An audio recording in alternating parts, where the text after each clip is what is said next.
Welcome to the Gnostic Chats, the podcast where we explore the depths of consciousness and the mystery of the mind. In this channel, we'll delve into the fascinating realms and blend wisdom from ancient times to modern insight to uncover the secret of human consciousness. From understanding the power of mind to exploring holistic approaches to health, join us on a journey to self-discovery and enlightenment.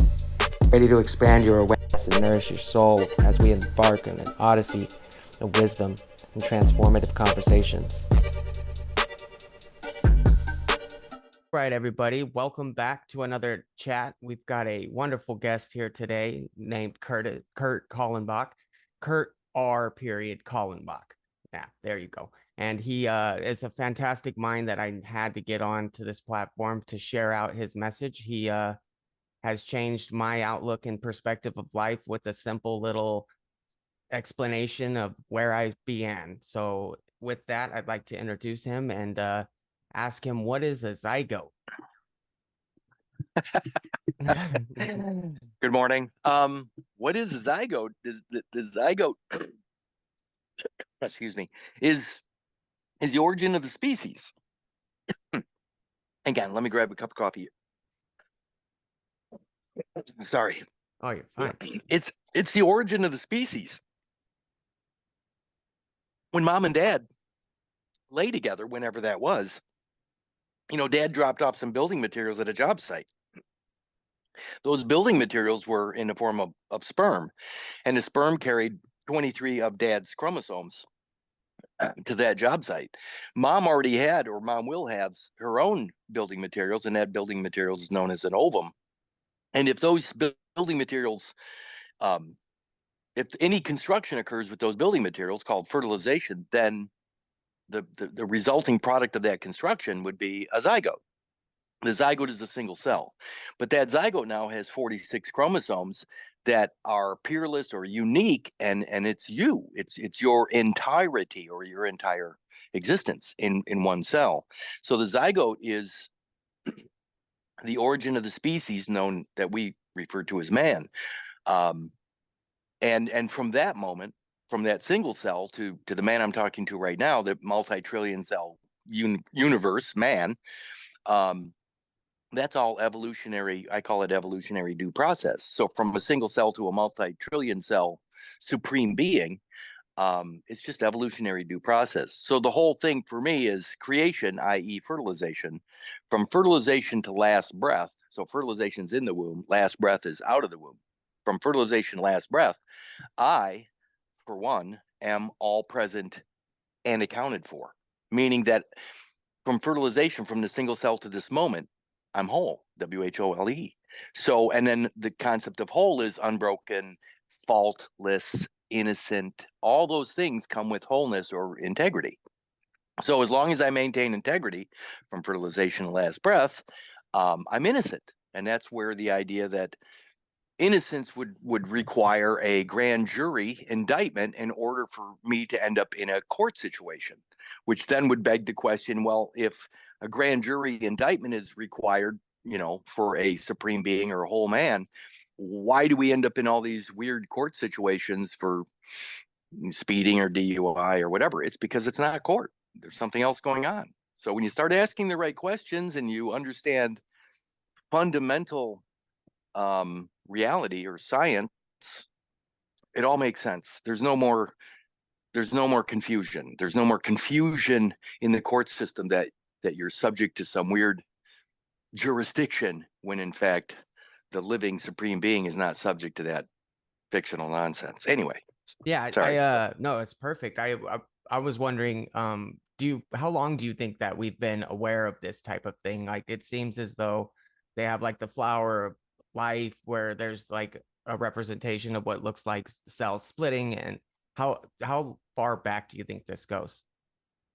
It's hard to say because the guys remember that animal husbandry or the farm aspect of our existence.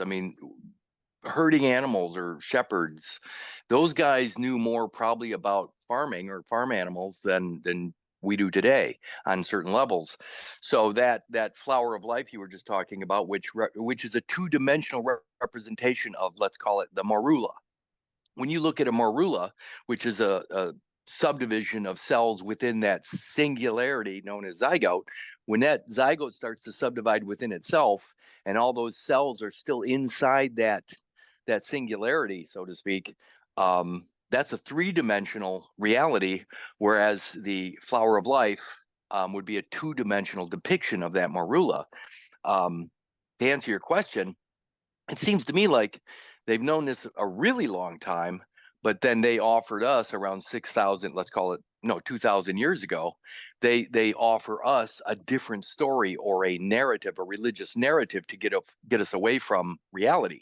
Reality is fertilization, last breath, whereas the religious narrative, we'll call it Christianity or Judaism or whatever, that narrative does not include our true origin, our godly origin. It doesn't include that. I mean, a birthday that is designed to omit all the time in the womb seems to be a separation from creation, or a separation from God. And I think that, again, divide and conquer is at least 2,000 years old, to divide you or separate you from the white light of spirit, and divide you through some religious prism or belief systems. And that's exactly what's happening here. Is it's a truly divide and conquer, separate you from your godly origin, and then offer you a way to get back to God. That seems to be what's happening with the birth certificate, or I don't know, Jesus, or whatever words you want to use at this point. And no offense, I know it's Sunday, that we're recording it on a Sunday, but what does that mean in Right. nature? I mean, I'm pretty sure no squirrels are attending church right now, if you know what I mean. I do. And that concept of a birthday, when the first time I heard you say it, it's almost like silly that I hadn't even considered it. That 9 months ago is whenever I had started, and this day that I've come out of the womb is just an exit into a new space. It's not a beginning, it's just a additional part of the story. And we separate it as though that's a beginning. And it's funny because as soon as I heard you say it, it just clicked, you know. And then I went around and just started asking people randomly what they said, what they think, when did they come in, and it was crazy because some of the answers I would get were like, they said like 8 years old. Some people were saying numbers that I'm like, what are you talking about? You know, they honestly had a thought that they came online or whatever at like 6 or 8 years old is when they feel that's their beginning. And I'm like, I thought I was mistaken with the 9 months, but some of these people are just totally lost with their concept of a beginning, I guess. So what do you suppose the birthday was implemented, or why did we hold it up so high? Well, first of all, that's all we know. We come out of the womb attached to an umbilical cord. And of course, on the other end of that umbilical cord, we're baby on one side of the cord, and then there's the extra embryonic material, the rest of our biology, still in the womb. And of course, at the end of that side of the umbilical cord is what's known as the placenta. Now, the placenta is a feto-maternal, feto as in fetal or in my baby's biology, and maternal as in mom's biology. So the placenta is known as a feto-maternal organ. It's not mom's property, and it's not my property. It's a combination of biologies that are interfacing. So my biology is interfacing with mom's biology, or mom's uterine wall, which is known as an accretion. Now, what's interesting about that is that when the feto-maternal placenta comes out, the word placenta is the Greek word for cake. So our original so-called birthday cake is the actual placenta. And it's the placenta, or the feto-maternal placenta, that gives rise to the birthday and or birth certificate. It's not the baby. So the birth certificate or the paperwork is not for baby, it's for the afterbirth. It's for what comes after, because there is no paper on baby. If there was paper on baby, it would be an issuance or evidence of slavery. But there isn't any paper on baby. There's paper on what comes after baby, which is called born alive. Now, the reason this is important is because think about that. Every 365 days, here I am 64 plus years old, and every 365 days they want me to make a religious pilgrimage back to the birthday, the moment of birth. And at 64 years old, I don't want to embrace that infancy. I don't want to take on that infancy again for the next 365 days, which is what they're getting everybody to agree to. Again, if a 64-year-old man keeps celebrating his infancy every 365 days, I revolve. I go back in that circle like a Ouroboros. I go back and I celebrate this infancy. I'm accepting infancy. So imagine me as a 64-year-old man reverting to an infant incapacity, because all infants are incapacitated legally. They have no legal capacity. So now all of a sudden I'm agreeing to an incapacity by just accepting the infancy every 365 days. It's interesting that birthdays are celebrated with cake, and cakes are usually topped by candles with light, candlelight. And then, of course, they get us to make a wish and blow out the light for another year. It's an interesting idea. It's almost like being in darkness again, infancy darkness for another 365 days. So they got us doing these weird rituals. I believe they're just ritualistic, but these rituals that cut us off from our origin, our godly origin, cut us off from our true inheritance, cut us off from our legitimacy, cut us off from our ability to mature. And all of it's based upon, our mom and dad believing that birthdays exist when in fact they're made up, and they're a way to capture the property through trust law and things like that, capture the property of those that believe in a birthday. It's really simple. If you think about this, the birth certificate uses a Gregorian calendar frame of reference. So the character, Kurtis Richard Kallenbach, born to the Gregorian calendar, born, B-O-R-N-E, to the Gregorian calendar. The Gregorian calendar was created by Pope Gregory in 1582, but it's also known as the civil calendar. So the character born to that calendar is both I call it a Roman or a Roman Catholic, and civil society character. So by taking on that character, we are actually abandoning nature or abandoning our godly origin so that we can participate in what's called civil society.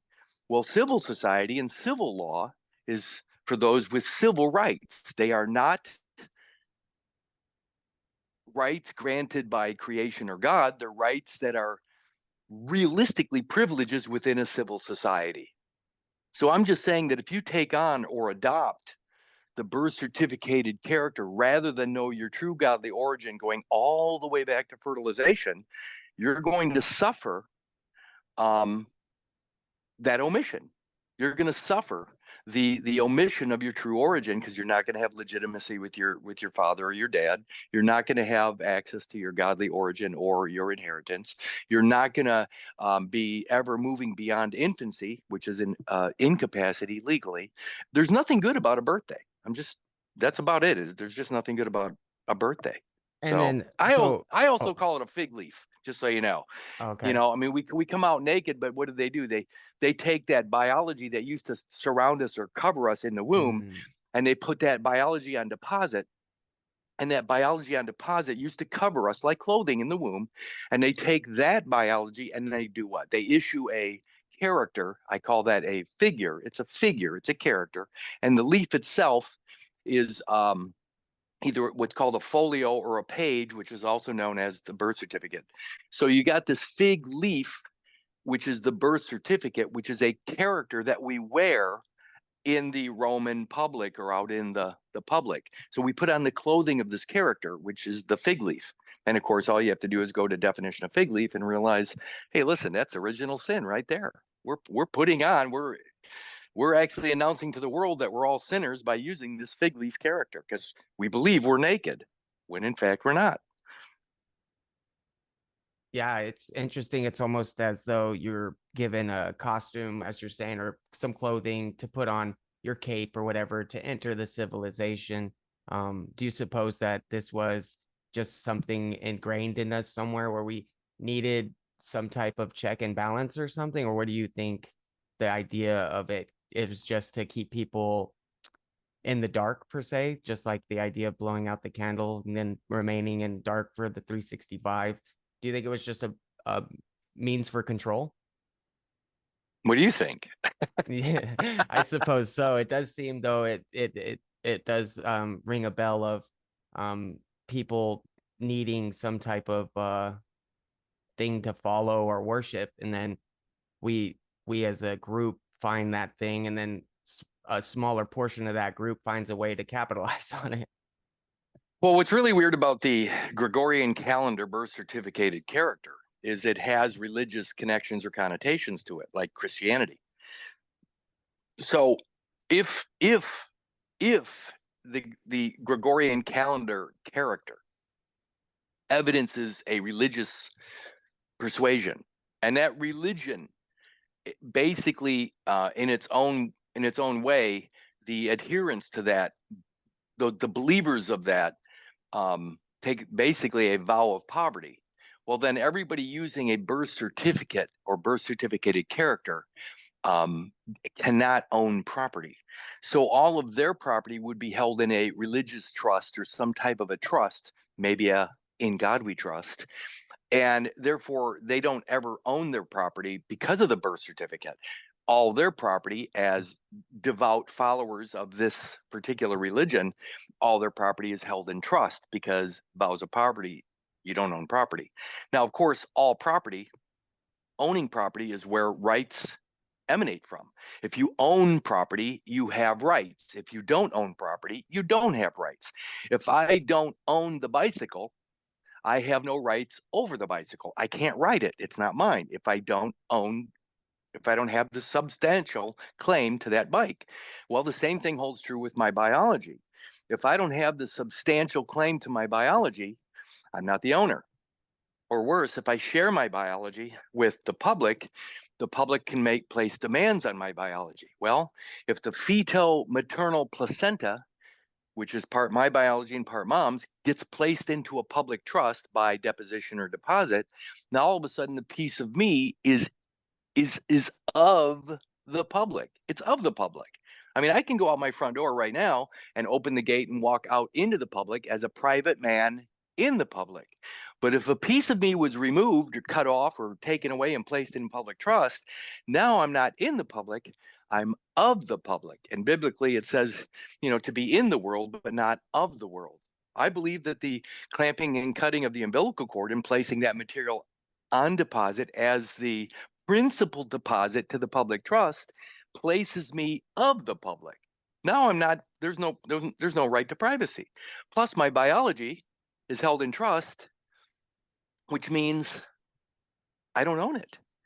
Other people can make claims upon my biology. And as far as I'm concerned, my 46 chromosomes is personal and private from fertilization to last breath. Yeah, it's almost like it's a technology, is what I was thinking. Like the birth certificate, the birthday itself was used as a form of technology for the time. They, like, just like as clothing would have been at some point, you're gonna start evolving into something else. Do you think this is just from like semantic arguments with people that just never really were getting it right, and then just making laws and things based on their assumption of how it was interpreted? No, I like that idea. I like what you said about technology, because remember, our technology comes in many different forms. The piece of paper, the birth certificate itself, is a device. It's a machine part. What do I mean by that? It's part of somebody else's machine. And what machine is that? The machine, it's a calendar part. It's part of a calendar. So think about it this way. It's easier to look at the idea. Gaze down at your belly button and then understand that something used to be attached there. On one end, your belly button had a cord that was attached there. And that cord was the same 46 chromosomes as your body is today. but it extended to another piece or another part of your godly kingdom, and that was the extra embryonic material, which is the rest of, I call it the rest, residue, and remainder of your godly estate. Well, so now baby umbilical cord and extra embryonic material is one godly estate. But when they clamp and cut the cord, the piece that they cut off, i.e. limb, L-I-M-B, that limb now, it's almost like they amputated a limb from your body, from your estate. So now there's a piece missing from the entirety. It's easier to look at the afterbirth or the extra embryonic material, in other words, umbilical cord and extra embryonic. Think of it as an arm. It's easier to think of a limb as an arm because you still have an arm right now. You have two arms, right? Right. Okay, now it's really easy to look at it this way. Now remember, they already clamp and cut or separate you or amputate a piece of you, a limb, when they clamp and cut the umbilical cord. It is known as a limb. It's known as an organ. So they actually remove or physically remove an organ from your body. It's an operation. But think about them. What happens? What if you were in an accident, a farming accident or something, and you lost an arm? Now you have a missing limb. And imagine if science could provide you with a prosthetic arm. Prosthetic. So now, even though a piece of you was cut off, a limb, science or somebody comes in and says, hey, we have this prosthetic arm. Why don't you try it on? So now you try on this prosthetic arm. It's not you. It's a machine. It's a machine. You know, it's a piece of machinery. It's not biological. But you put it on, they fit it, and it fits perfectly. So now you have this prosthetic arm. Well, the same thing is true with the clamping and cutting of the umbilical cord. They amputate an organ, and then they give you back a prosthetic. And that prosthetic is the birth certificated person that is supposed to be a replacement for what has been removed. In other words, they're giving you a prosthetic saying, here, now you're whole again. And so, but it's a machine part. So the moment you're fitted or you adopt that prosthetic as you or your own, in other words, if I adopt the birthday or the birth certificated person, Kurtis Richard Kallenbach, I've adopted the prosthetic. And now I become part man biologically. I mean, a biological man, but then I'm part machine too, machine part. And that machine part is the prosthetic, that piece of paper, that machine part. They're getting me to adopt that machine part. So now I'm part man, part machine. The Borg. I've become the Borg. And because I've adopted that willfully or voluntarily, I lose me. I become part of the machine. I become part of the machine. Remember, equity doesn't aid a volunteer. So when I volunteer the rest of my biology into the machine, I'm no longer here. I disappear. I become part of that technology. The birth certificate is technology. They found a way to connect you to their global machine. And the machine itself is the Gregorian calendar. So the moment you take on or adopt that prosthetic as your own, you become part of the machine. And there's no way to separate you anymore. But also, that's the point. See, I mean, what do they call it? Transhumanism and all that? I The was birth thinking that. certificate, yeah, the birth certificate is transhumanism. They're getting you to adopt a machine part. But it's not only transhumanism. By you taking on that prosthetic, that machine part, you're also subject to cyborg law. CYBORG, cyborg law. I mean, so if you're missing that piece and they offer you a piece back or a prosthetic to make you whole again, to heal you as a remedy, all of a sudden that remedy isn't so healthy. It doesn't make you healthy. You know what I mean? I mean, they're not just offering back your biology in the form of a representative piece of paper, because the birth certificate doesn't just evidence your own biology. Remember that what's on deposit is the fetal maternal placenta. So what's on deposit is some of you and some of mom. So if you take on or adopt the birth certificated character, you're also accepting a piece of mom still. So what they've done is they found a way to reattach or record you to mother which is called the matrix. So the record, the public record, is actually a public record. So you're reattaching yourself to mother just by accepting the birth certificated fetal maternal machinery. Now you're connected to mother forever, like a mama's boy.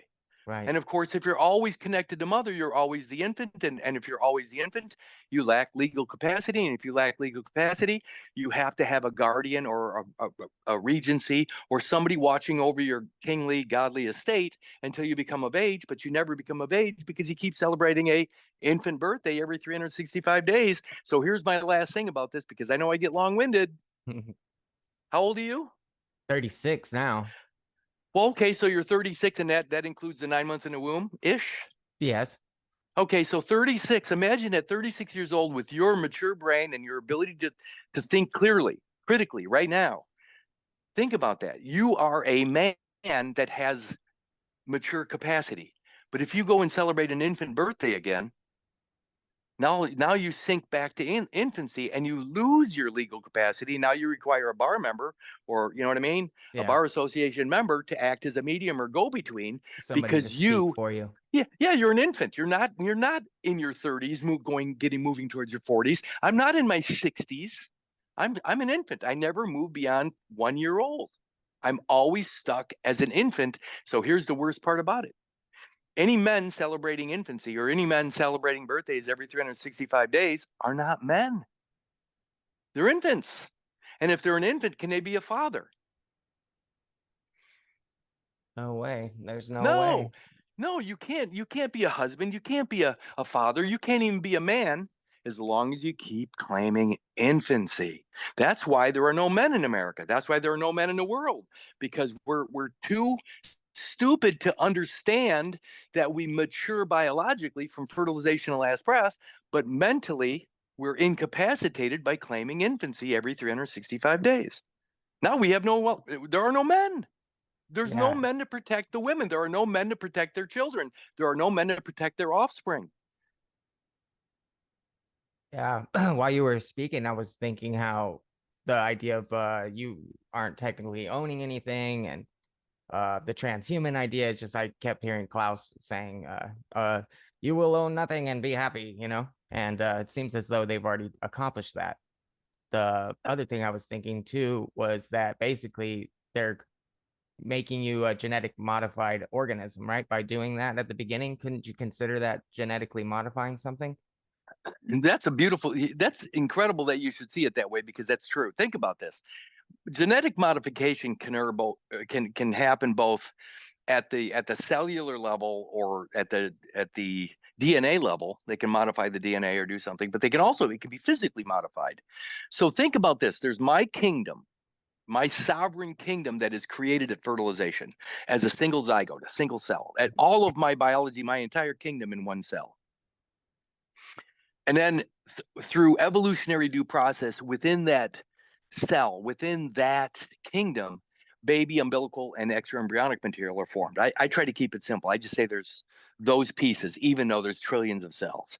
So baby umbilical and extraembryonic is one kingdom. It's your sovereignty. That's the zygote evidences sovereignty. And of course, from zygote to this moment, it's one life, one kingdom, one sovereignty. But all of a sudden, look at how weird what happens here. Let me get specific to your question. Say that question exactly again, because I want to address it all the way down right now. What was your question? I was asking if the fact that Klaus and all these transhumanists are out there with the idea of owning nothing, but then how it can roll straight into that genetically modified organism, and if cutting something off of you would be technically genetically modifying something, because then you would be owned by somebody else. There it is. And that's what I wanted you to restate the question so we could hear the idea of genetic modification. It can happen both at the cellular or DNA level, but it can also happen physically. If my kingdom is baby, umbilical, and extraembryonic, it's evidencing the entirety of my kingdom. But you physically, surgically cut a piece of me off. That's a modification. I'm no longer whole, WHOLE. I'm no longer whole. So now I'm modified. And of course, Jesus talks about modification. And also at Luke 5:32 or 5:32, 5:31, Jesus says, they that are whole, WHOLE, need not a physician, meaning that you're already healthy. You're already one within yourself. You don't need any administrative process. You don't need a minister. You don't need anybody. You don't need remedy. You don't need cure. You don't need anything if you're WHOLE. And WHOLE is baby, umbilical, and extraembryonic. So when they physically, surgically C-section, cross-section that umbilical cord, that's a modification. What's the other side of the modification isn't just physical, because what's left behind after the physical modification is not a 46 chromosome fetal biology.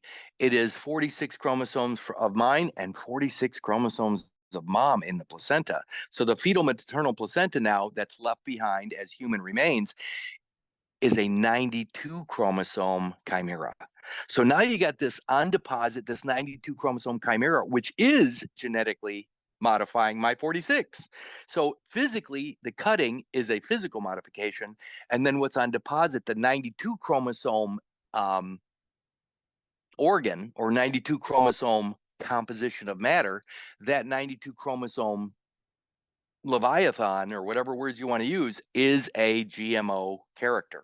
So again, you got, what's weird about it is just the cutting of the cord creates both a physical modification to my existence as well as a genetic modification, because you're adding my mom's biology to my own. So that right there is GMO. Now you got a GMO man. Every cut man, and I'm not even talking about circumcision at this point. I'm saying that every modification is a GMO situation for the man, or for man in general, I should say. So yeah, it seems though we started this long ago, figuring out that we wanted to be something outside of the animal or something. Like we started becoming more aware of the animal mind or our body and trying to separate it from the mind, and then people extrapolated all these just crazy things out of it. Well, biologically, we are animals. Right. I always tell people that when the mind, body, and spirit unite, that's at-one-ment. At-one-ment could be pronounced atonement. So when you finally become one, mind, body, and spirit, the body is the biology, the spirit is the breath, and the mind is your consciousness. When consciousness, the physicality or the biology, and the breath, which is life, are all in one place at one moment in time, that's sovereignty, or that's your kingdom, and that's self-governance. That's your ability to self-govern. But when your biology has been separated from you and it's only biology, now that biology is missing, the part they cut off of you no longer has breath. It also doesn't have your brain. It doesn't have your consciousness. So the part that has been amputated, the part that has been separated from you, is lacking both spirit, the breath, and your self-governance or your consciousness. It's over there, separated from you. What's really weird is the part that they separated off of you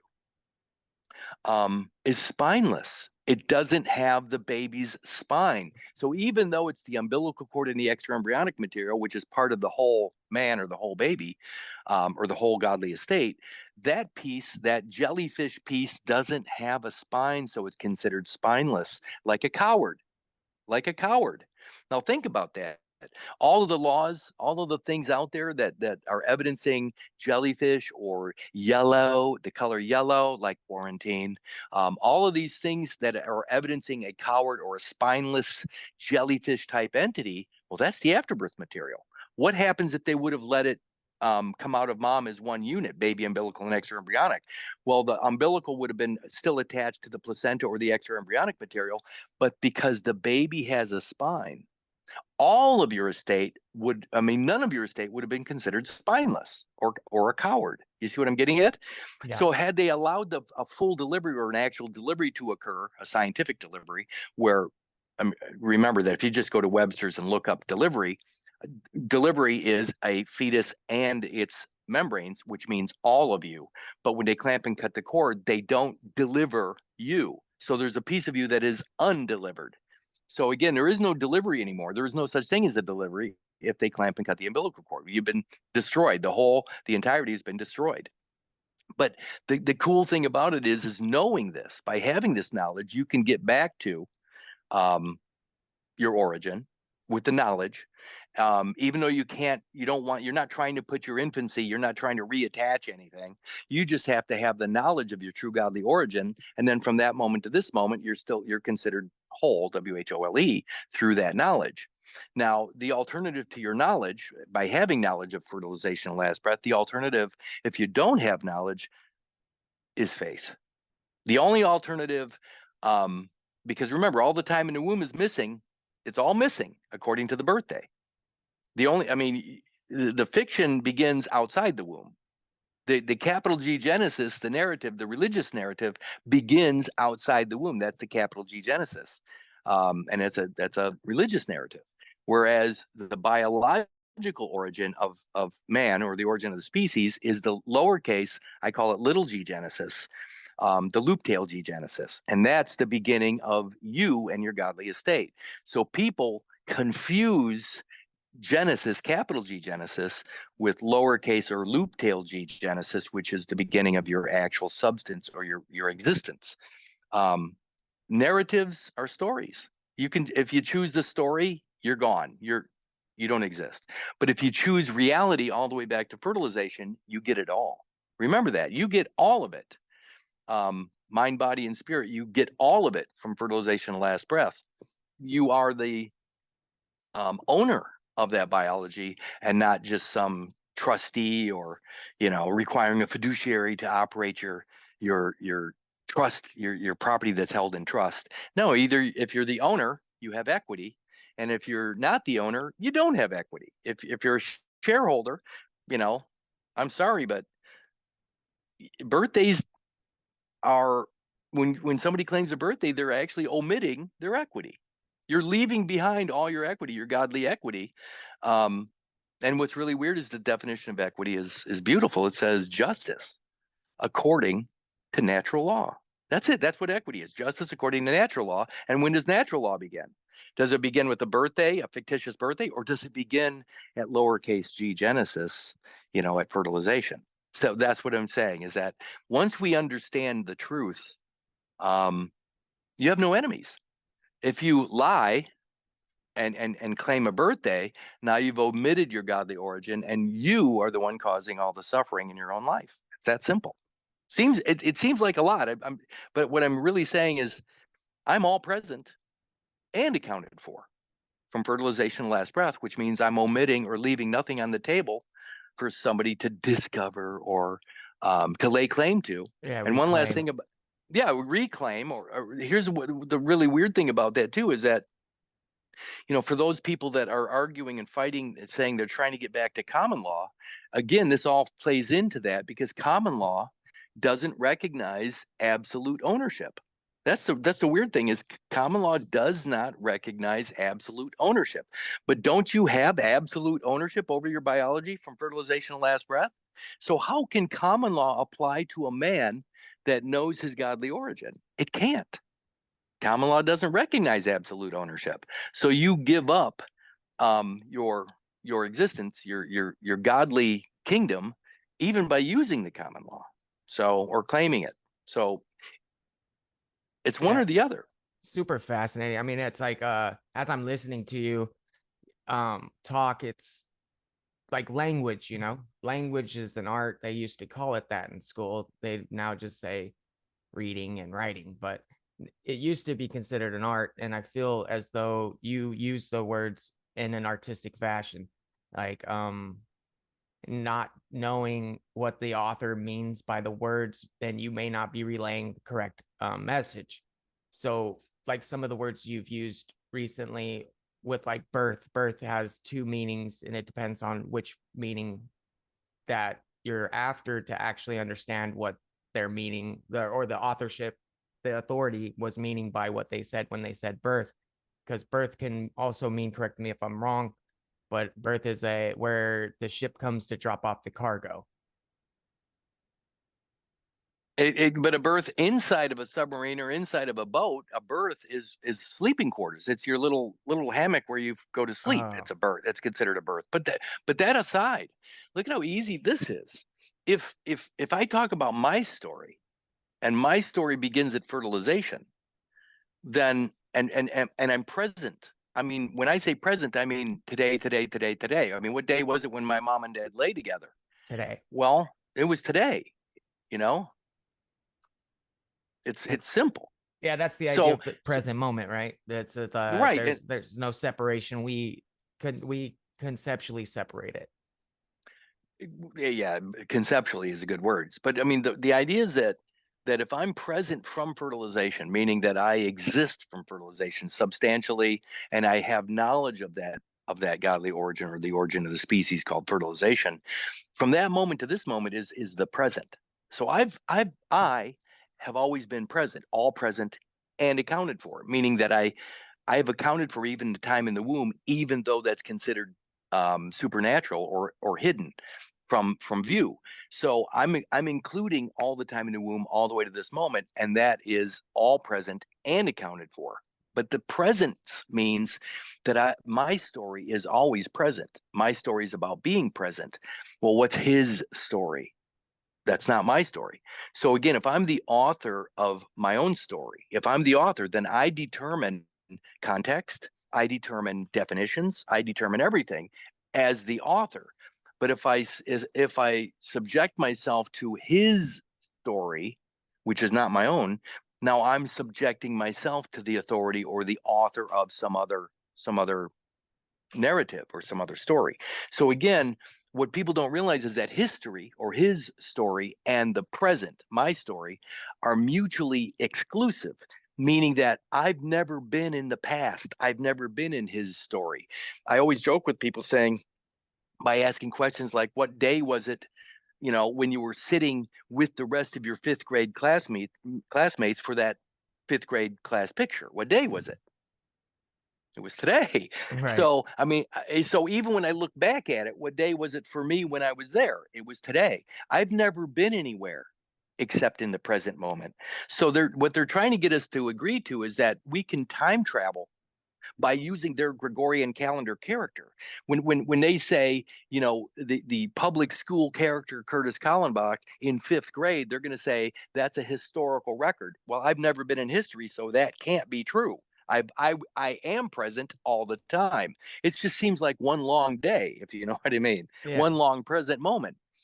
Just an extension of that presence from zygote to last breath. So the idea is that because it's mutually exclusive, because the past and the present, or my story and history, are mutually exclusive, they cannot happen at the same moment.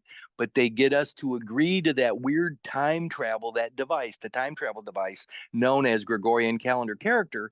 Because if my present moment is you and I talking right now, but they want me to subject myself to, let's call it Christianity, from the year 1 to 2024, I've now fallen from grace, the grace of God, or the present moment, or the breath or life. I've fallen from the grace of God, the present moment, because God only exists in the present. I've fallen from the present into the past by mistakenly claiming a birth certificated character that is a frame of reference in a calendar, a fictitious calendar. So they get us to time travel mentally by using that birth certificated machine, that tool, that device. And so they're getting us to abandon the present and go into a past or his story, which is controlled by somebody other than myself. In the present, it's all me. I'm it. I'm the author. It's my story. His story belongs to somebody else, some third party, third person, whatever. And it's not me to agree or disagree with, because it's not my story at all. That's what we have to understand, is that the birth certificate itself is actually a time travel device that has us moving mentally between reality and fiction. And one last thing about that, that's the quantum mechanics of it. If I mentally accept a birth certificated character that is frozen or subject to the year 2024 Gregorian, That's a form of quantum mechanics or quantum travel, because now they have a piece of biology on deposit from 1960 at 3:50 a.m. and all they have to do is stimulate that birth certificated character. And here I am 64 years later in time and space, and I'm twitching at the potential problems that stimulus is causing. So they give a DUI to that character, and all of a sudden I'm subjected to the problem 64 years later, or in time and space. And so it's sort of like the birth certificate is like a voodoo doll, or but I call it quantum mechanics because the word quantum is being thrown around all over the place. So they're getting us to agree or abandon our own self-governance or sanity. They're getting us to abandon sanity and go into their fictitious nonsense so we can subject ourselves or suffer their fiction. No, thank you. But the Gregorian calendar is literally a once upon a time Chronos, father time based situation, and we abandon our own self-governance the moment we accept that character. Anyway. Oh, that's super fascinating. The idea that even the calendar could be looked at said time device or time traveling device, being that you could write something down further down and then accomplish that later as if you had stepped into that time. So yeah, it's crazy. The technology seems to just be increasing then as far as their ability to get jobs done, like just like with the internet, it's quite a new tool, but it can also be used for harm. And then so it's just fascinating, this bringing the idea of technology into it, being that people don't look at ancient technology as like computers, but or they don't see a technology in ancient times because they don't see a computer, you know. So it's just fascinating that you can take something as simple as a calendar and get that far down the road with it. Well, what's really weird is the definition, and according to Black's law, the definition of ancient is nothing more than 20 years. So anything over 20 years is considered ancient. Well, what's really weird is the record itself, the record. So let's say the birth certificated record of the character Kurtis Richard Kallenbach is September 19th, 1960 at 3:50 a.m. That character, that moment, how do I want to say this? Man, it's just I know. there's no good there's really no good way to say it, but that character, you got to look at it as this present moment as you and I talk. That character on that calendar, the Gregorian calendar goes from the year 1 to the year 2024. Well, in front of the year 1 is the 0 point, or the origin, which would be 0. So 0 to 1 is unaccounted for on the Gregorian calendar. It's unaccounted for. But then if you look at 0 to 5784, let's say, which is the Anno Mundi calendar, I'm going to call it the Jewish calendar. The Jewish calendar then this year, according to that calendar, is 5784, which means the Christians using a Christian calendar or Gregorian calendar are 3,760 years in the past, according to the Jewish calendar. So they can look back at Christians.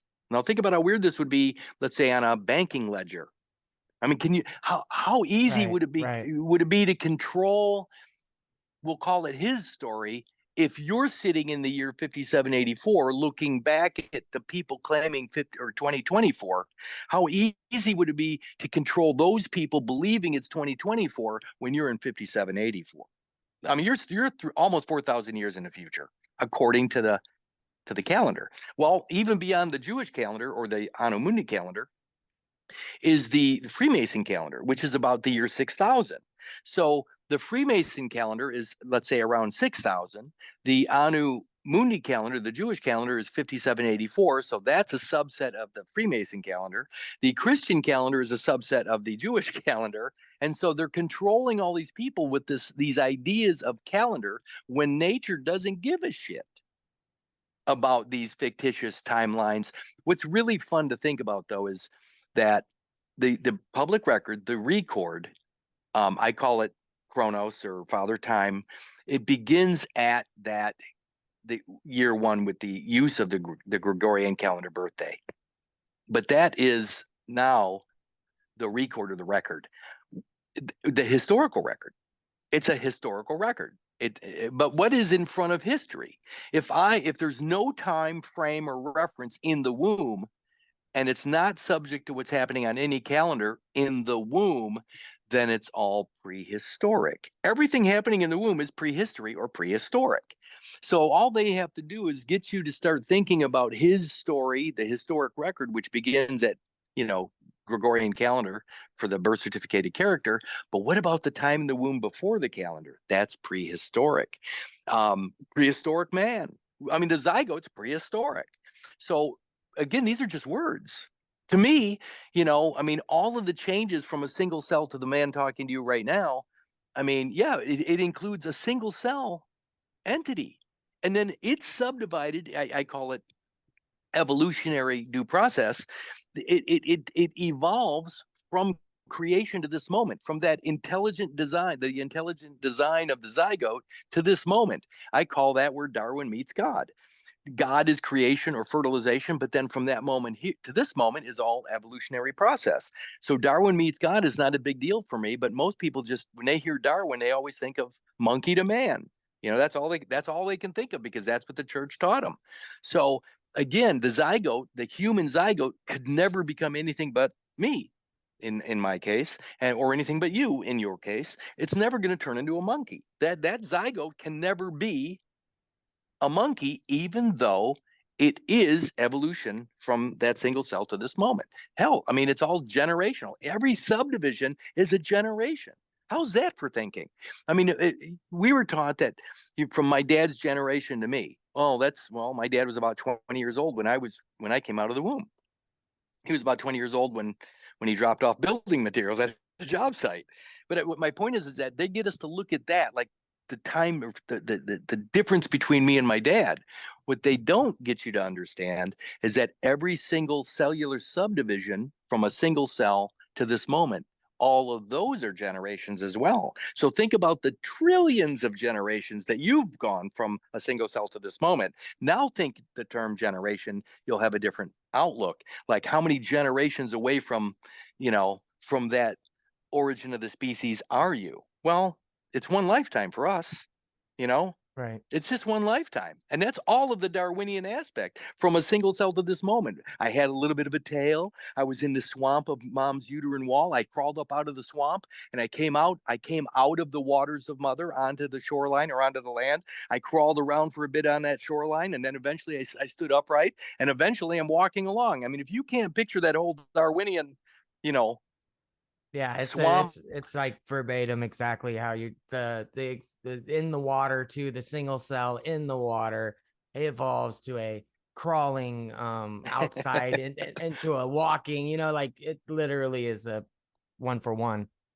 That's why. To me, it's very simple, and I know it sounds difficult for people, but I'm telling you right now that the source of the problem on the entire planet, that, or PLANET, or plain T, or planet, whatever words you want to use, the source of the problem is our ignorance, the ignorance of our own origin. That's it. That's the whole problem. If the world knew that life begins at fertilization, then the capturing of a population or believers or the faithful using a calendar to frame them, to give reference point or jurisdictionally frame them or subject them to Rome or whoever the creator of that calendar would be, or the owner of that calendar, it's not a big deal. Truth doesn't have enemies, so all you have to do is start telling the truth, and all of those fictitious jurisdictions will slough off, or just drop off. And it's a good word, ignorance, too, because it's all there. You have to literally ignore the idea to not get it. You'd have to be ignorant towards it to not understand. It wouldn't be that it's not understandable. It's just you're ignoring the fact of the matter. But also, I was wanting to talk briefly about your book that you just got out there. It's the one in on time, or one first in time. Yeah, first in time. A Pacific transcription. What do you got going on in that? there's basically the Pacific transcription. What I've done over the years is I've had conversations with my good friend Linda, and some of these conversations are so good that I wanted to get them out, so people could see them. They could actually see them. But because it's coming from the position of a pacifist, that's why I subtitled it A Pacific Transcription, because it's ideas that are presented from a Pacific or pacifistic witness. And so it's a transcription, so people can actually physically hold the words in their hands, or maybe if a court were to get a hold of something like this, they would have this evidence, because it evidences the truth for all of us. It's not just me, it's not just Kurt, it's for everybody. So there are 2 books out right now. There's a 3rd book coming out, which is called My Story. But the first book is Right of Way, a Pacific transcription. And right of way is evidencing all of your rights over the motherland, or over the uterine wall, or over to come out of her, literally to come out of mother, and to have a right of way over mom's biology. And of course, a right of way is you're taking precedence. So if I have a right of way to come out of mom's uterine wall or mom's uterus, I get to go across mom's land, or the motherland, without any impediments, without having some man say you can't come out of her without paying this toll. Because Kind of nature like doesn't. a squatter right? Would it be like the idea of squatters' rights? It's interesting that you should bring it up, because I don't like the idea of using squatters' rights as a term, because that's a legal term. In nature, there are no squatters. So, I mean, if I'm always referencing natural law, then squatters' rights might be true in that realm, but I don't consider myself a squatter in mom's uterine wall, because that's just part of nature. Right. It's just like homeschooling. When somebody says, well, I homeschool my child, well, the term homeschool is a legal term that now subjects you to legal rules. Squatters' rights, the word squatters' rights, even if they apply for me implanted into my mom's uterine wall, I'm squatting, so to speak. It's not really the truth, because it's a legal term or an idea that subjects me then to the rules of squatters' rights. Yeah, it might apply. It might be exactly that. I mean, if I read squatters' rights, I'm going to go, yeah, that's me implanted into my mom's uterine wall. But I don't want to use the term, because now I subject myself to the creators of the term squatters' rights. Right. It's like they gave us another word to use specifically to get you tied back into the whole precept. It's like so it's they want to change the words so you sound like a babbling idiot when you go to present yourself. You now look like the infant that you claim you're not. Yeah, a man never really knows what time it is when he's wearing 2 watches. Mm. Meaning that if I use the term, the fictional realm term, squatters' rights, while I'm describing my implantation into the uterine wall, it's like I have 1 foot in the fictional grave and 1 foot in reality.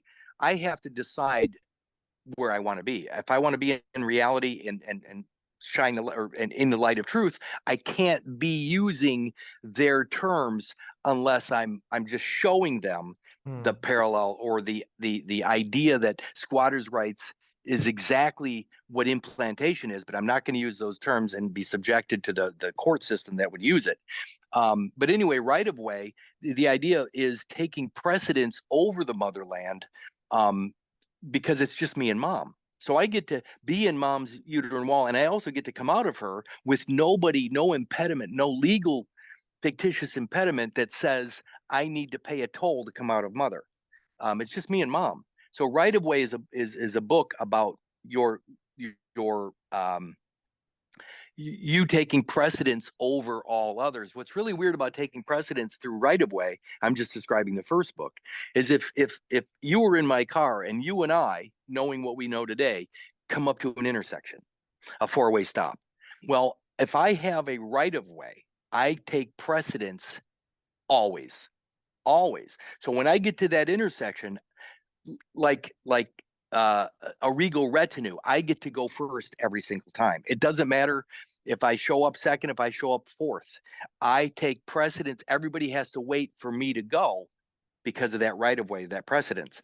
Now think about this. So if I'm a living supreme being in the present moment, and I come to this intersection, so-called, and there are 3 fictions, 3 birth certificated fictions at each of the other stops, I take precedence. What happens if I go and one of the fictitious characters bump into me or injure me, so to speak? Well, I have a right of way, so it's their fault. What happens if they go and I hit them? Well, because I take precedence and have a right of way, it's still their fault, because fictions should not be an impediment to reality. Fictio sidet veritatis. Fictions yield to truth. So the funny thing is that I can never be at fault as long as I have a right of way or I take precedence over all of this fictitious nonsense. That's my point. When you go back to fertilization, you have a right of way over all fictitious nonsense. Fictio sidet veritatis. So now I can never be the injurer. I can't injure somebody because they shouldn't have been there to begin with. Fictions should never be in my way. They should never become an impediment to reality. That's right of way. The second book out, which is amazing in and of itself, is First in Time. Well, the idea of first in time wins, meaning that if I exist before all else, then everything is subsequent to me. So first in time, the whole point is the zygote is first, period. In fact, without the moment of creation or the zygote existing, implantation doesn't exist. You know what I mean? I existed before I planted into the wall of the uterus. And then the product of the implantation of me planting into the uterine wall, the product of that is actually the maternal part of the placenta. So when the afterbirth comes out, the afterbirth is still subsequent to my creation at fertilization in the zygote. So I take precedence all the time, first in time. And so all of their claims become subsequent to my existence. First in time explains all that stuff for those with eyes to see. Yeah, I just wanted to get a general idea of what was going on and share it. So that way people, if they were interested, you can find them on Amazon, and I'm not sure where else you can find them, but I know almost anywhere. Barnes and almost all Noble, right? I saw it. Yeah, Barnes and Noble. Yeah. It's everywhere. Yeah. People should go out and get it. This idea that you expressed in the right away, where it's the whole man pulls up to the light.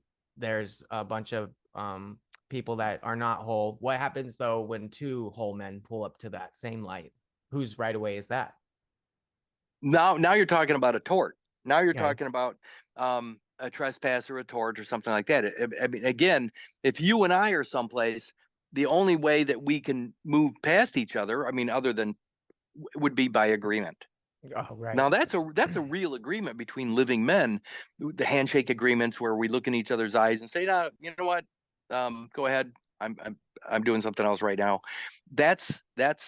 But now, if something happened where we did bump into each other, and let's say that we didn't know each other and we got into an argument in a bar, and you bumped into my eye with your fist, right? Mm-hmm. That would be a tort. So now we're talking about living beings in a tort action between living entities or supreme beings.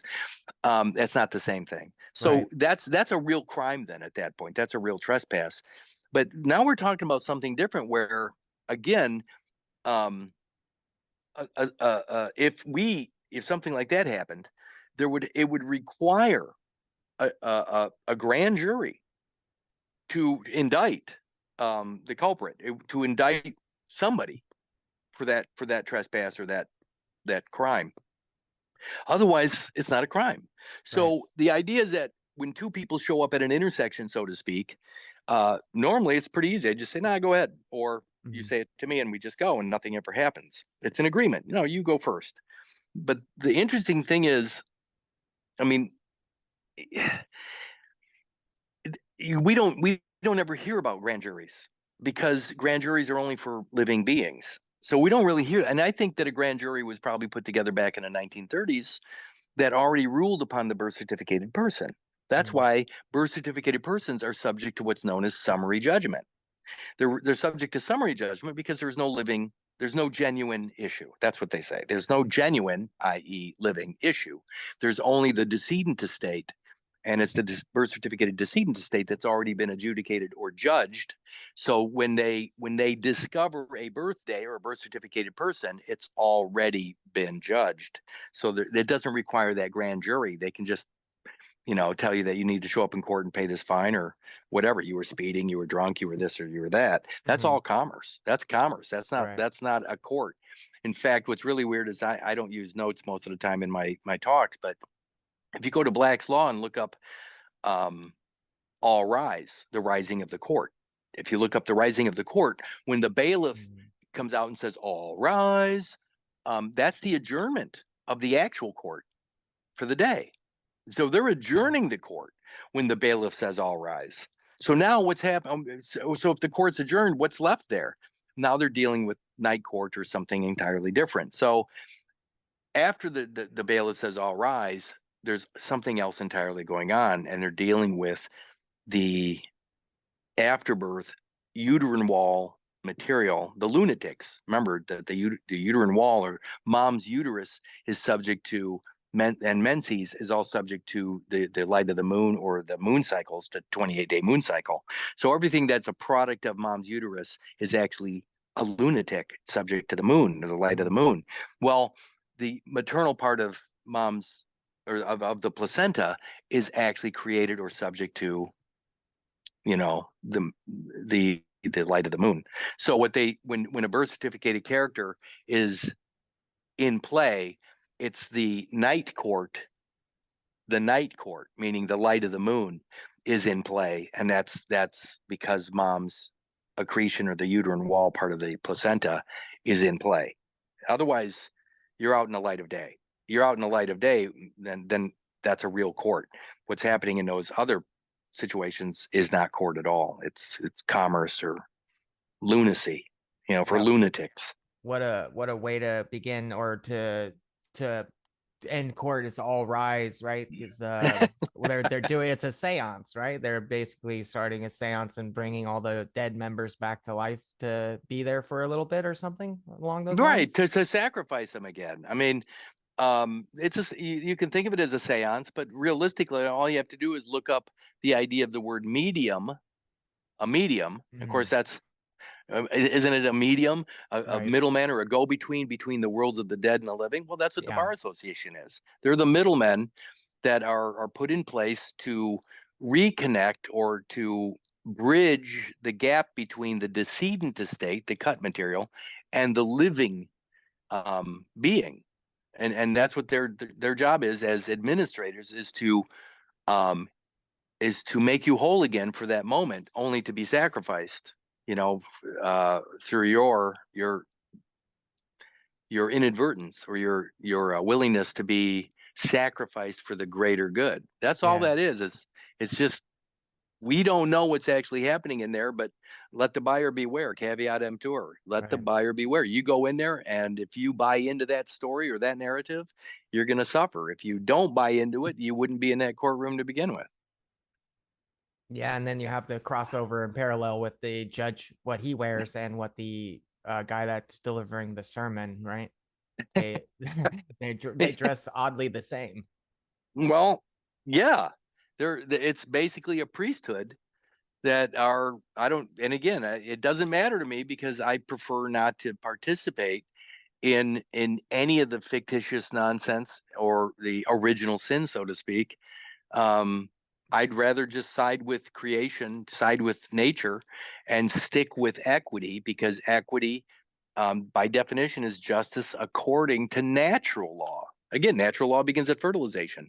Natural law ends with the cutting of the umbilical cord. Natural law ends with your claim upon a fictitious narrative or birth certificated civil law character. Natural law ends there. It's Innocence ends there. Here's a good way to say this. Fertilization, your true godly origin, equals innocence. So if you're whole, all present and accounted for from fertilization and last breath, you're innocent the whole time. But the moment you cut yourself off from God by claiming a birth certificated Gregorian calendar civil law character, the moment you claim that character, your only options are guilty or not guilty. So fertilization equals innocence. Birthday equals guilty or not guilty. And that's the sin that you brought up, the idea of sin. And I've recently thought about this idea of you're given a life, right? So you're in debt. The idea of sin refers to debt. Do you think that that's kind of maybe where the philosophical end of it went, and then they started like taking it literally, like in a right brain form, to where they're like, oh no, you're in debt, like this sin that you are given, or this life that you're given, is indebted back to the ground. So that's your sin. Now you need to pay for something in society or whatever. Now, do you get what I mean? Like, the idea is there as far as philosophically, that you're in debt as soon as you come in, just based on the life that's given. But Well, think of it this way. So, I mean, I'm older than you are chronologically, mhm, and in nature, no matter how you look at it. But when I got here, when I came out of mom, there was a civilized so-called society that had built houses, that had grocery stores and all that stuff. So that civil society that was there when I got there already existed. So in one way, you could say that when I came out of mom, I have a debt to all of the prior builders of society. Everything that came before me, somebody paid for that with their energy. Somebody did. So there's kind of in that society, or civilized society, they're saying, you haven't paid to use any of this stuff. You weren't here yet, but now you are. So now you have a debt to society. There's another mhm, way to look at it. yeah, I think this, and I think this is the easier way to look at it. If in Europe, way back in 200-300 years ago, when people were first coming to the Americas, and America means North, Central, and South. So when you hear the term America, just remember it's not just North America, or not just us here in the United States of America. America means North, Central, and South America. So if you're American, you could be from Bolivia. If you're American, you can be from Canada. You see what I'm getting at? yeah, So again, to claim to be an American means anywhere within the Americas. So that is important to know. So when you think people are coming over the border from Mexico into Texas, just remember that they're both Americans. yeah, The Texan's American and the Mexican is American. Everybody's American that arrived onto the soil of the Americas. All Native Americans are you know what I mean, from North, yeah, Central, or South America. It's that simple. right, So stop believing there's aliens, that are crossing some weird border. Now, if you're crossing the border into what's known as the United States, which is a fictitious idea, that's a little bit different. That's, you know what I mean? yeah, Citizens make up the United States, whereas Americans don't. right. Anyway, America's the um, land. The United States is the concept. and you could look at even the United States as Protestants or Protestants, Mm, and the Americas being Roman Catholic, because remember, the Americas were claimed for Rome by Inter Cetera in 1493. So Rome and Catholicism is what they're saying is the natives of the land claimed by Rome, whereas the United States could be looked at as a Protestant or Protestants to that Catholicism. So in order for the United States of America to exist, there would have to be a bond between the Protestants and the Catholics, if you know what I mean, if you yeah, look at it that way. that papal Uh, bull that or it's that, is it a papal bull, the one you just spoke of, where they basically made claim to all of the Indigenous creation? persons, Yeah, yeah. yeah, Inter Cetera was the name of it. I don't Inter know if it was Cetera. considered a bull. It might have been a bull. I don't know. Yeah, Um, sorry to but interject. no, that's okay, because, well, where was I going with this? There was an earlier question that I got sidetracked on. I know, I think Um, it's from my interjection. We were talking about the debt to society. oh, there it is. There it is. Thank you. So here's the thing. Here's what I believe. I believe that, I mean, if you think about it this way, think about your mom as a mothership, a boat. Okay. And at fertilization, your little capsule, your little vessel is created, your ark. It's the ark. The zygote is the ark of the covenant with God. So you got this ark, and that's the zygote, the single cell zygote. Inside that single cell zygote forms Noah. Noah is the embryo, Noah is the fetus, Noah ultimately is the baby.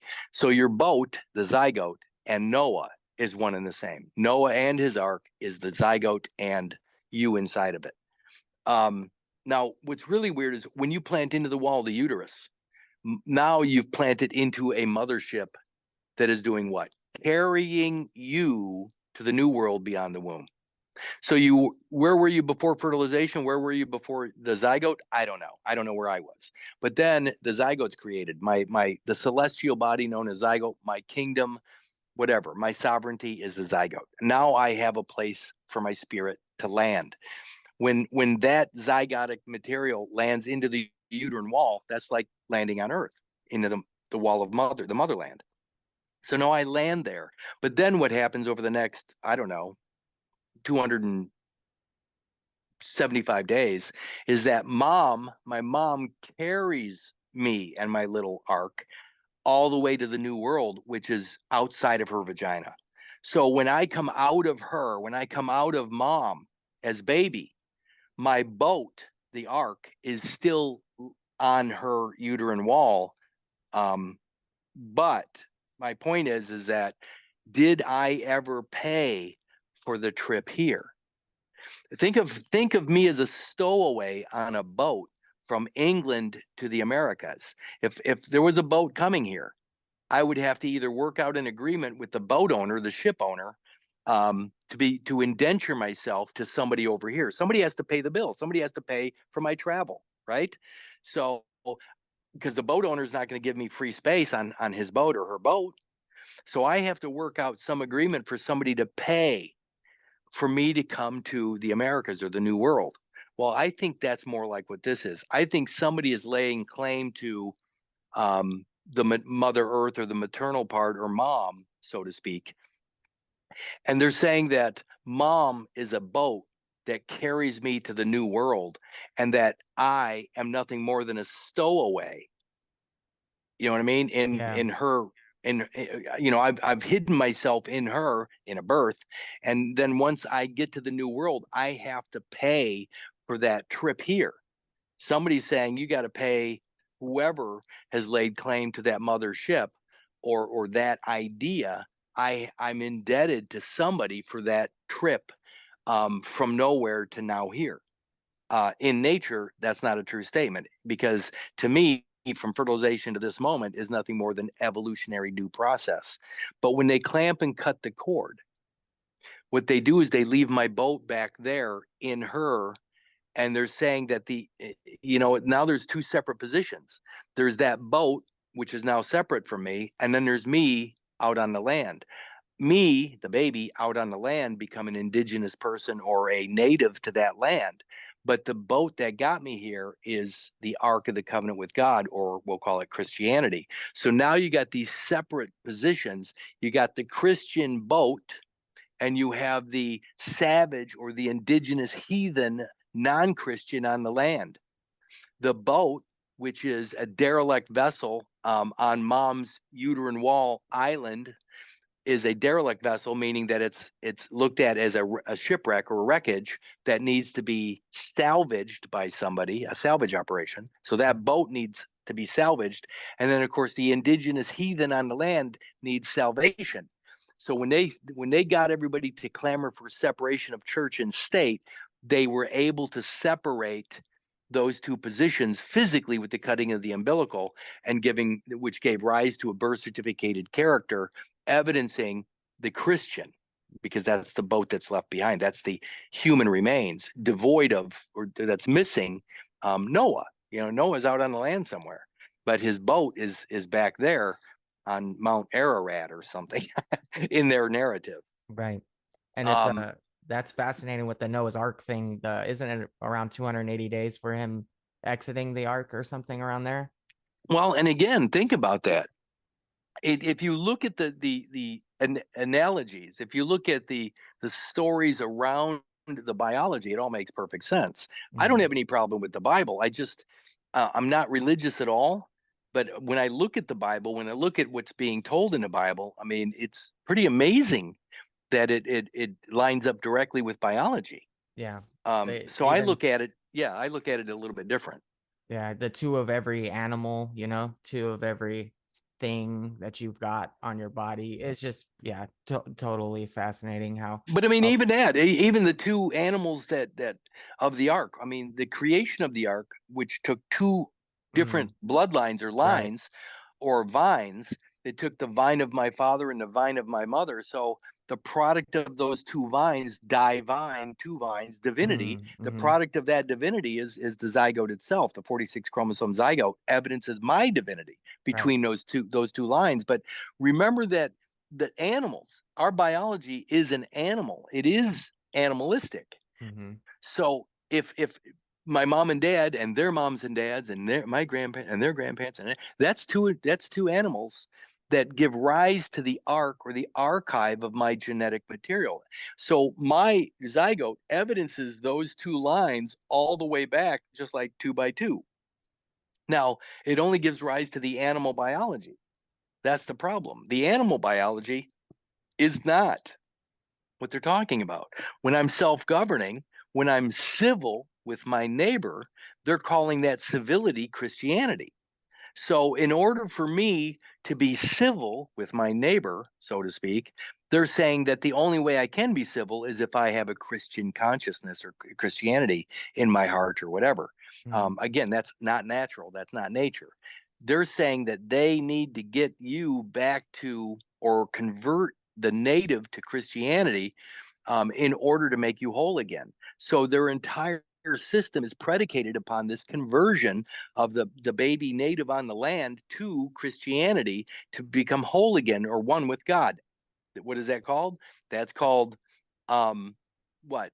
Atonement? Think about it. Atonement, at-one-ment. Yeah. So I atone when I convert to Christianity because now I'm linked back to my godly origin. But in nature, I've already moved beyond it. I'm still using the same 46 chromosomes of the zygote, which is I and my father are one, John 10:30. So I and my father, the zygote's the father of me. My dad only gave me 23 chromosomes, whereas I am the offspring of the zygote, just like I always use the acorn and the oak tree.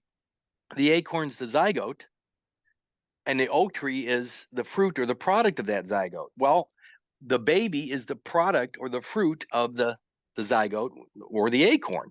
So again, I come from the 46 chromosome zygote, which makes the zygote my father. My dad gave me 23 chromosomes. So that's the difference is I differentiate my dad, God love him, from the father, my father, the zygote. It's not a big deal because it's just biology. You know, I'm not trying to offend anybody. I only gave my son 23 chromosomes, if you know what I mean. Yeah. Yeah. It's totally fascinating. I brought that up to people or fathers that whenever I express that idea that you just said, they do sometimes take offense, like as if I'm attacking them or something like that. Like, what do you mean didn't have anything to do with it? What do you mean? You did. You dropped off some building materials. That's all you did. Right. Yeah. It's you know, really realistically. Exactly. And then, but it's funny when you bring that to a father's attention, sometimes they'll have like a visceral reaction and almost mothers are worse. Hey, mothers are worse. Yeah, that's mothers true. are far worse. You know, and I'm not attacking the ladies here. Yeah. I'm just saying that I mean, mom only offers 23 chromosomes in the form of an ovum, but she has one additional thing. She gets to carry the product. So the product being the zygote, i.e. conceptus, the subdividing zygote is called a conceptus, but then mom carries the conceptus. But here's what's weird about that is it doesn't have to be mom. I mean, any female that's of age could actually carry that product, and that would be considered a surrogate. So again, it doesn't even have to be mom that carries you. Right. A surrogate could do that. In my case, my mom was both mom and carrier, if you know what I mean. Right. Same for me. The idea there, do you think that has to do with like the Judaism and the mother's lineage just based on the ovum given to her was made within her mother and so on and so on? Do you think it has to do with the mitochondrial DNA? Well, remember that the mitochondrial DNA, this is an interesting question, is that the mitochondrion in the cell is the powerhouse of the cell. That's the energy, the source of energy in each cell, red blood cell or whatever. I'm saying that the mitochondria is the energy source. Now, what happens if mom is the only one that provides that mitochondrion? Meaning that the mitochondrion on my dad's side, I don't inherit the mitochondria from my dad's side. I only inherit the mitochondria from my mom's side, which if you really think about it, then the mother's the only one that gives you the source of energy. Mom does. So, you know, my dad's mitochondrial aspect doesn't get transferred to me, only my mom's. So think about this: the energy, the entire your existence, your energy itself is mitochondrial, but you only get that from your mother. So now if they were to capture mother, so to speak, they would capture the entire energy source of all of mankind. So the mitochondrial DNA that mom offers us, what happens if they capture the mom side of the equation? Now they're going to lay claim to all of the product of the energy, because it's the energy that produces everything. So they're saying that if they can control mother, if they can control the mother lineage, they also control all the energy. I believe that they're actually saying we have control of everything because we control the mother who produces the mitochondria, which produces everything. You know what I mean? It's the only Yeah. source of energy we got. Yeah. So that's what a really interesting idea is, that dad gives us all kinds of things, mom gives us all kinds of things, but it's the divinity, the two vines together, the divinity from fertilization to last breath, that evidences our legitimacy over the product of our own efforts. Again, if I allow them to capture me indirectly through a collateral claim, the fetal-maternal placenta has me as collateral to mom's biology, and it has mom as collateral to my biology through the placenta. So if I adopt the placental birth certificated fetal maternal deposit, I am actually allowing myself to become collateral to that system, which means I'm now offering my energy to that system, if you see where I'm going with this. Yeah. And it's all voluntary. Remember, equity doesn't aid a volunteer. So if I volunteer it away by claiming a birth certificated character, I lose my equity. I lose my position. I lose my ownership to my own product. Right. Yeah. You said also briefly, you said nowhere to now here, which is just a simple little bit of a simple space, and then you've gone from nowhere to now here. It's such Yeah. an interesting one. I've heard you relay that message differently though, and I'm trying to remember how you've said it.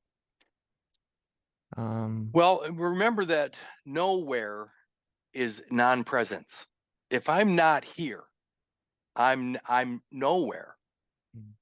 So, and again, where was I? If I don't exist physically,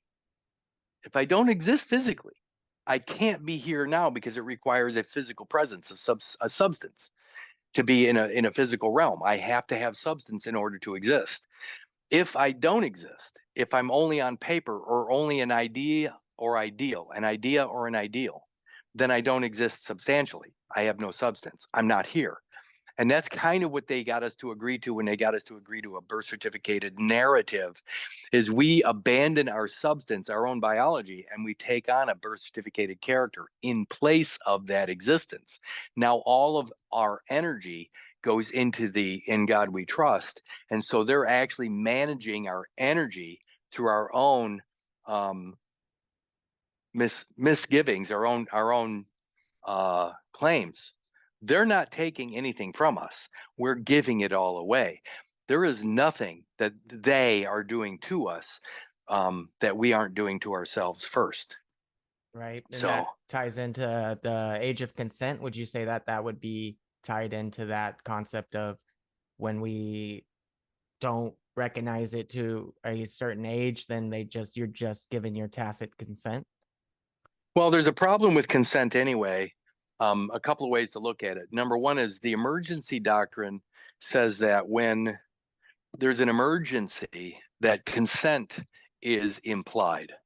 And of course, any medical procedure or anything like that is considered an emergency. So even a birthing process or coming out of mom is considered an emergency. Or think about it as an emergence. You're emerging. Yeah. But it's an emergency, and so they're saying that consent is implied. So you can't not consent in an emergency. Well, Gotcha. that's only through civil law. I mean, believe me, once you get to reality, none of this matters. That's why I say it's all or nothing. Either it's all true or not true at all. Emergency, like homeschooling, falls within a framework. But that's the emergency doctrine. But there's another place that's interesting, is that the Palermo Protocols Palermo. What's weird about the Palermo protocols is at Article 3, it says that the removal of an organ is trafficking in persons. So when they clamp and cut the umbilical cord and remove that material, the fetal-maternal organ, automatically, according to the Palermo protocols, the removal of that organ, the removal of the placenta through the cutting of the umbilical cord, is considered human trafficking in persons. What's really strange is right at the next article, Article 4, it says that consent shall be irrelevant. So in other words, when they clamp and cut the cord, you can't consent to that either. So consent is kind of off the table when you know the truth. You can't consent to your own demise. You really can't. That would be suicidal. Nobody would kill themselves. Nobody would execute themselves. Nobody would, you know what I mean? Nobody would actually do any of this if they knew the truth of what is actually happening. They would not condemn themselves. They would not kill themselves if they knew what was actually happening. Right. So go ahead. The idea there, but like they have like suicide laws to prevent you from it. But then now recently I've seen how they're trying to lift those. In different states, they are lifting the idea of not being able to kill yourself as a legal issue. And so it's just fascinating how well, what's really weird is they're actually coming. Remember that this is a strange idea, but when they clamp and cut the cord, so here's baby attached to an umbilical cord, which is where your belly button is now, or your navel. And then, of course, the umbilical cord stretches out to the rest of your biology, which is the extra embryonic material. Well, when they clamp and cut the cord, that's known as an abortion. So they're aborting the residue, and remainder of your estate. They're aborting. It's an actual abortion. So the product that's left behind, the afterbirth, is aborted fetal tissue. And it's the aborted fetal tissue that gives rise to a birth certificated character. So it's an abortion. The birth certificated character is an abortion. Right. What's strange about that, though, is now a lot of new laws are coming up for abortion survivors. Well, that's the baby. The baby's an abortion survivor. So they're still trying to capture your energy. They're still trying to capture you or subjugate you, the baby, the indigenous person, the non-Christian, they're trying to call you something now. Just like homeschooling is a legal term, abortion survival will be a legal position. So now as an abortion survivor, the legislatures are still going to be able to rule over abortion survivors. But I'm not an abortion survivor. I evolved beyond that infancy. I evolved beyond the umbilical, the need for the umbilical cord and the need for the placenta. I've evolved a long ways beyond that. So it's the evolutionary due process, nature's evolutionary due process, that removes even the term abortion survivor, because even though through an act of mayhem, they cut me apart. Through an act of larceny, they took my biology away, and then they let it die without my spirit or my breath, which is a form of genocide. Even though that occurred, I'm still here. So if I'm still here, still using that same biology, hey, let sleeping dogs lie. I don't have to make any claims at all. I don't have to get involved with any of their nonsense as a pacifist. I don't have to get involved in any of that stuff because I'm still here. They really didn't injure me, did they?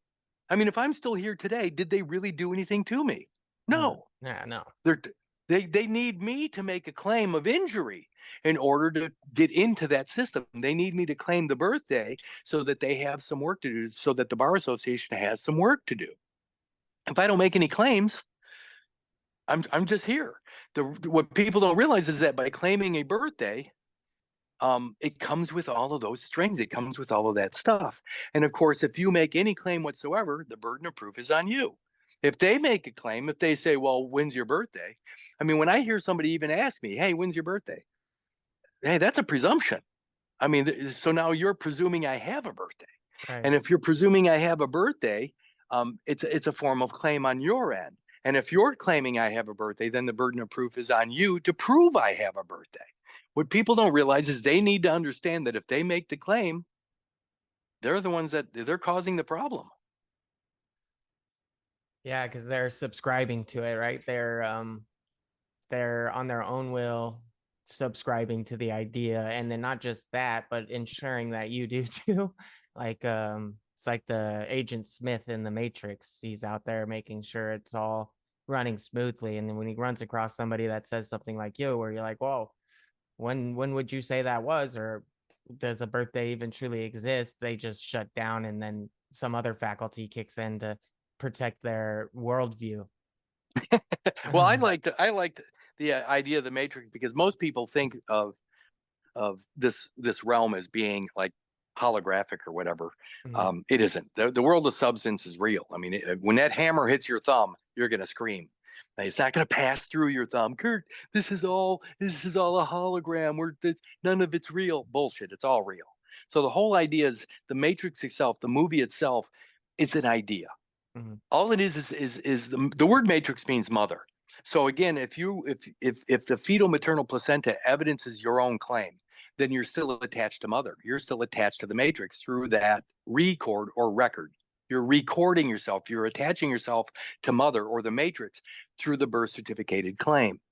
But here's the beautiful thing about the idea, is that when Neo, which means what?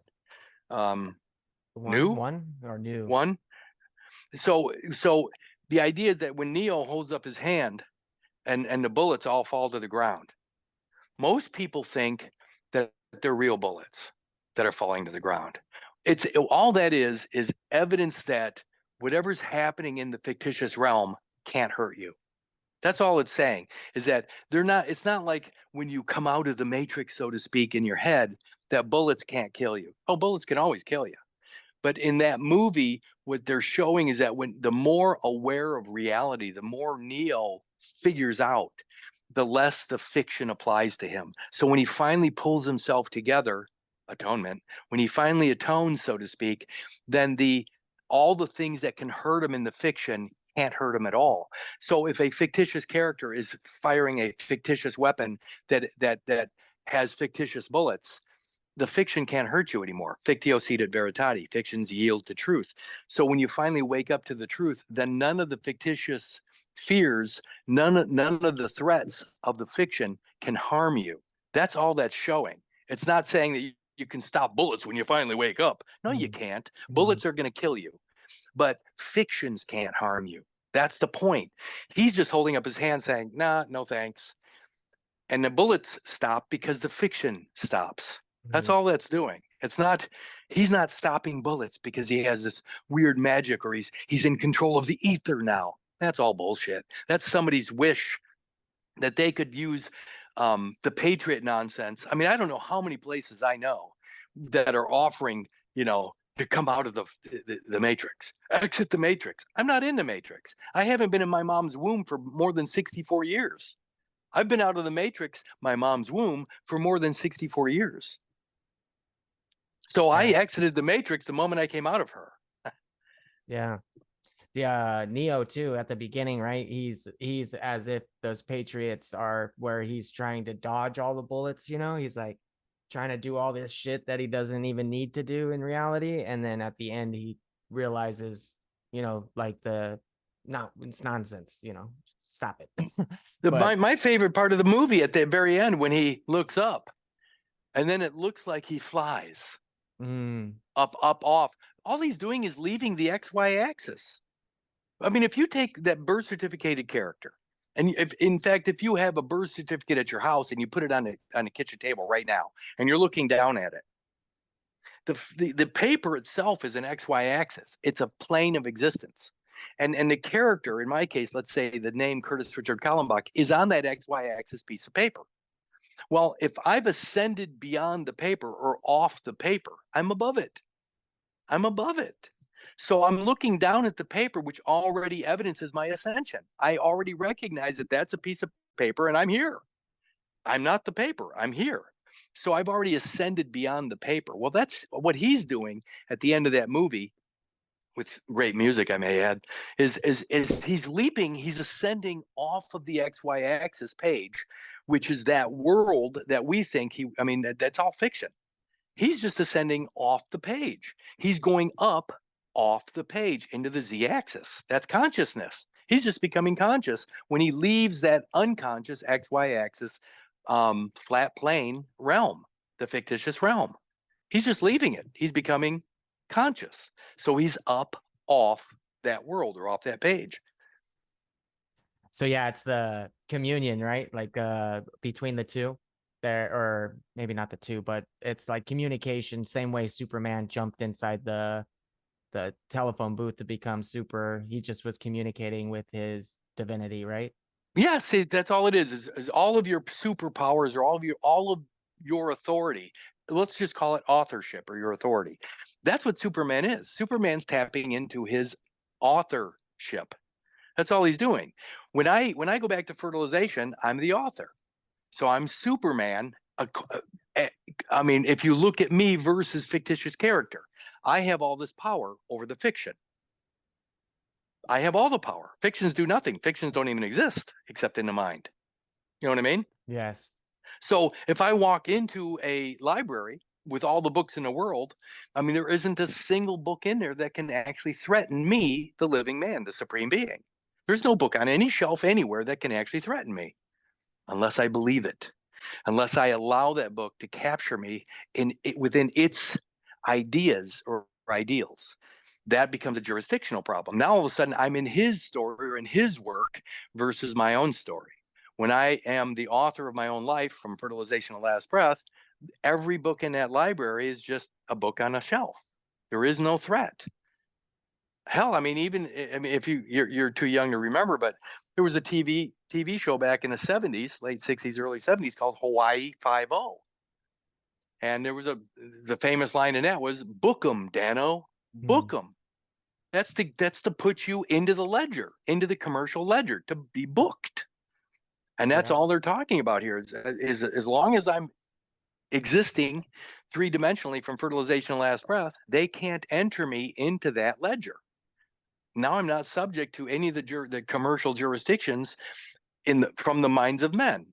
1 Corinthians 2:15 says, "The spiritual man shall be judged by no man." Spiritual means nothing more than breathing. If you're breathing, if you're living from fertilization to last breath, you're a spiritual man. And if you're a spiritual man, there are no courts that have any jurisdiction over you, according to even to the Bible. Yeah, and they used to put the book inside the Bibles where the old birth certificate started, right? It was just like a writing in the old family Bible was where they kept all of the ledger for each individual that was born into the family. Maybe. I don't know. I mean, I don't really have any evidence of that myself, although I've seen it. Right. I don't remember it. And again, that would be all hearsay to me. Yeah. But I know one thing and one thing only, that I'm all present and accounted for from fertilization to last breath. And that is the present moment. That's the present. What's really fun to think about is that you're present and I'm present. And somebody being born right now, or somebody that's not to be crass, but somebody's having sex somewhere and somebody's sperm is fertilizing somebody's ovum. And so that new creation is starting to come into the present moment. And now we're all overlapping. You know what I mean? But it's all overlap within the present. Before I had substance, I wasn't here. I didn't have anywhere to land spiritually. So I wasn't present until the substance was present. Well, that's what's so cool about all this, is that we're all overlapping in the present. One thing people don't understand, and they got to get this out of their head, is that if you are seeking eternal life, if you're wishing for eternal life, understand that eternal life to a mortal, to somebody with a mortal biology, a finite amount of time biologically, eternal life is death. It's death. So if that's your hope, is for eternal life, the only way you get eternal life is if you're dead. Well, all fictions are eternal. Fictions don't die. So again, they gave you what you've asked for. You want eternal life? Here it is. It's on a piece of paper. It's a fiction. And now, of course, here forever. Yeah. Well, but you have to give up your presence to do it. Mm-hmm. You have to sacrifice your own I amness, your own presence, in order to have that eternal life. Here's a really fun one. Are you in front of your computer? Yeah. I think if you look up the word future Future. Just look it up at Webster's. Got it. Tell me what, read it when you get there. I want to hear what it says. Got it. Says, this one's Oxford. Does that work? No, just go to Webster's because, okay. yeah, see, go to Webster's. I got you. I think I know what's at Webster's, but and I'm sure that it would be So, everywhere, but futures, number one, that is to be, especially existing after death. What? Yeah. So the future is after death. Yeah. Okay, so think about that. If you're claiming the future, if you're working through the future or even contemplating the idea of the future, what is the future to somebody in the present? It's the death. Right. In order for you to get beyond the present and into the future of the present, you have to die. You gotta die. Yeah, because otherwise you're just all present. You're present from fertilization to last breath. Of course, last breath could be either my inspiration, which means I'm just extending my mortality by one more breath, or if my last breath is an expiration, then the spirit leaves the body. That would be me passing into the past. Now, my presence isn't moving along with the present, and so I fall behind into the past. What I'm getting at is that the future to a mortal being is death. That's all there is. I mean, the only thing you have to look forward to from the present or in the present is something beyond the present, which is death. That's the future to a living mortal being. The future to a mortal being is death. So live your life and stop looking to the future or praying for eternal life, because you just might get it. Truly fascinating. I had never looked up future like that, or looked up the definition of it. It's weird, isn't it? Yeah, it's totally fascinating. The words, the language we use that we don't even understand. So in the future is always death. That's it. I mean, so when people are talking about the future for a mortal being is death. So that's the only thing it can be. Right. Because otherwise it'll be the present, and the present is life. Yeah, because that's the only foreseen future is that is the death. Right. Everything else is you were going to say something. Oh no, I was just gonna basically thank you for coming on, and appreciate all the words, all of the little tidbits of knowledge that I think will be beneficial for the audience, and maybe wrap it up by telling people where they could find some of your work. I know Buzzsprout, you have 100 different, or it's like 99. No, I think there's 101 now. I just put one out the other day. Oh, okay. Yeah, the last one I did is to me, they're all good. I mean, realistically, if you have the eyes to see or the ears to hear, they're all good. And it sounds like I'm redundant and saying the same thing all the time, but I'm just trying to apply all these different ideas and let people see that from fertilization to last breath, being all present and accounted for eliminates the fiction. It removes you from the threat of public law or public health or any of that stuff that we're being forced into right now. Remember that WHOLE equals health. WHOLE equals health. You're healthy if you're whole.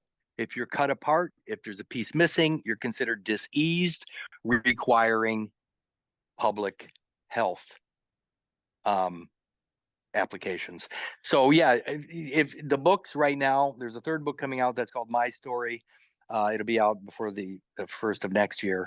But so you have Right of Way and First in Time. They're available at every bookseller, pretty much, Amazon or whatever.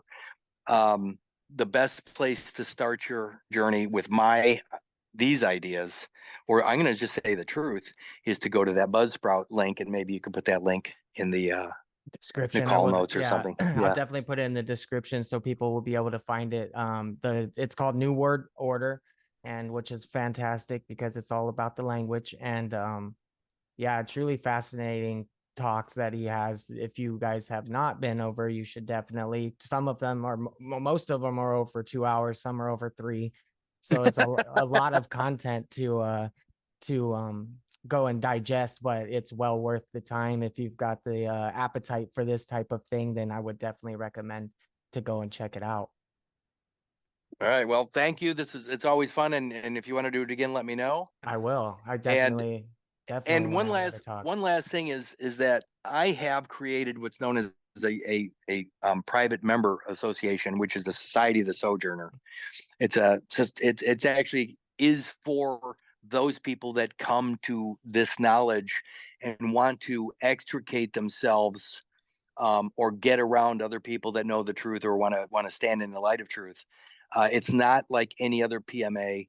It's actually copyrighted within my book, First in Time. But this PMA, Private Member Association, is specific to the member that was cut off of you. So again, it's not like joining a club and becoming a member that way. It's actually knowing the biology that was amputated, the member that was amputated. And it's that member, by knowing it all the way back, or having knowledge of it all the way back to fertilization, you have not given up your equity, your natural equity. So this PMA is not like any other private member association in the world, because I'm very specific as to what the member is. The member is your own biological or organizational position from fertilization and last breath, which then gives you natural law equity. So how that's do a you big find deal. that? That's in the book. It's also in the It's in book, the book. First in Okay, cool. Time. But there is going to be, and I'll leave you with this, is probably, what's today, Sunday, sometime this week, my new website will be operational, and it's called supremebeing.life. Supremebeing.life will have all my stuff there. You'll be able to go to supremebeing.life and find all my stuff in one spot. You don't have to, you want it to dig around. So that should be operational by the end of this week. Yeah, that'll be helpful for sure. Maybe even get some categories going for the videos and stuff to kind of make people direct them in the right way. Yes. Yeah, that'll be Got to awesome. make it easier. Got to make it easier, because it seems difficult, but once you get it, you realize, oh, Kurt, this is so simple. Right. Yeah, it's so simple. It's disgusting. Right. So, all right, man. All right. Thank you so much. We'll talk again. All right. Have a great weekend. What's left of it. All right. You too.